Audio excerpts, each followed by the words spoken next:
Le SPUL, c'est a officiellement été créé, je pense, au mois d'avril en 1974. Mais avant la création du SPUL, l'entité SPUL, il y avait quand même l'Association des professeurs de l'Université Laval.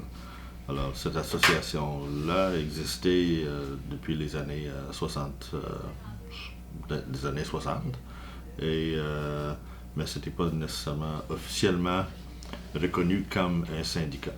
Alors, la création du syndicat, l'entité SPUL, a quand même suivi un peu les événements politiques ou la Révolution tranquille, du moment que l'association, et même avant que l'association des professeurs soit formée, il y avait un lien.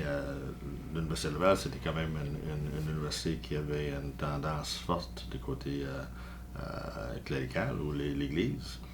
Alors, on avait à ce moment-là les conditions des professeurs, du côté salarial, même la vie en général, dépendait de la relation, de leur relation avec le monseigneur qui était en charge, le chef de l'université. Si on voulait vraiment continuer de garder notre emploi comme professeur dans le temps, il fallait quand même suivre une certaine doctrine. Le syndicat a été créé en 1974, en avril 1974, et le grève, je crois que ça a commencé à l'automne 1976. Et justement, une des revendications pour le grève, c'était une amélioration de la condition salariale, parce que dans le processus normal, les augmentations salariales ou les conditions salariales étaient déterminées à la pièce. On allait voir soit le monseigneur ou soit le chef de département et on lui présentait les changements qui sont survenus du côté familial et nos besoins. Et advenant le cas qu'il y avait une certaine générosité à votre égard, vous avez peut-être bénéficié d'une certaine augmentation salariale. Alors, c'était très arbitraire. Une des raisons, c'était les conditions salariales. L'autre, c'était la liberté universitaire. Alors, donc, même le statut comme professeur de carrière n'était pas bien balisé non plus au début de la nécessité que la permanence d'emploi soit associée avec la liberté universitaire. C'est quand même un lien qui est très important. On ne peut pas nécessairement penser qu'on a la liberté universitaire sans avoir la permanence, parce que si on dit quelque chose qui est contraire au message que l'administration aurait voulu, finalement, on se faisait montrer la porte. Dès le départ, il y avait une souhait d'abord améliorer les conditions d'emploi salariales, etc. Aussi de préserver ou d'instaurer le concept de la liberté universitaire et en même temps de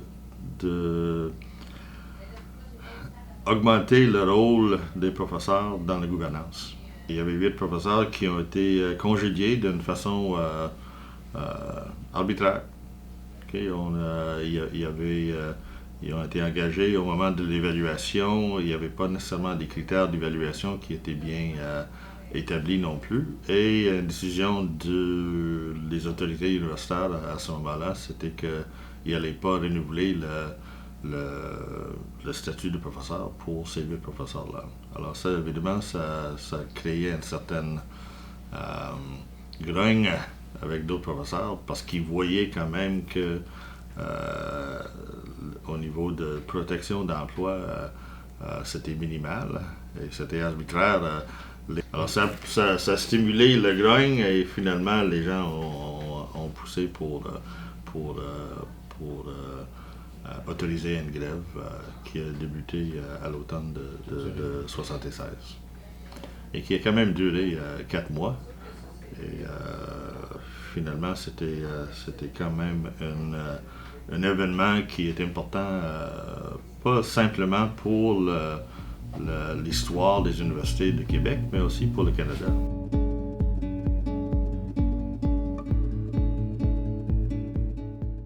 Question pourquoi le syndicat est encore important. J'ai l'impression, je pense que j'ai la conviction que veut pas, même si on parle, les conditions ont changé, il y a une forte tendance des administrations de gérer et finalement des professeurs. Et c'est pas parce que je compte nécessairement une gestion des personnes qui sont à l'emploi de l'université. Il s'agit simplement que il y a des professeurs qui sont capables de bien se défendre par rapport à d'autres professeurs. Alors finalement, c'est parfois le loi le plus fort qui peut tout avoir. Et finalement, au SPUL, je pense quand même que d'une façon collégiale, on souhaiterait que tout le monde soit capable de bénéficier d'un certain traitement sans avoir énormément de pression indue qui proviennent de l'extérieur, ou soit par un administrateur, etc. Je ne veux pas, les conditions de travail, même s'ils sont bien à l'université, il y a quand même des professeurs qui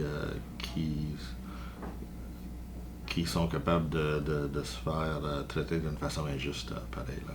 Le président de l'Université d'Oxford, qui, je pense, lors d'une entrevue récente qui a été publiée, disait que c'est pas le rôle de l'université d'être le moteur économique d'une société, c'est pour créer de la connaissance, etc. Et finalement, pour créer les connaissances comme il faut, il s'agit d'avoir une certaine, pas une certaine, la liberté universitaire. Okay? Il ne faut pas baliser nécessairement la liberté universitaire pour dire la liberté c'est ci, la liberté c'est ça. Liberté c'est liberté.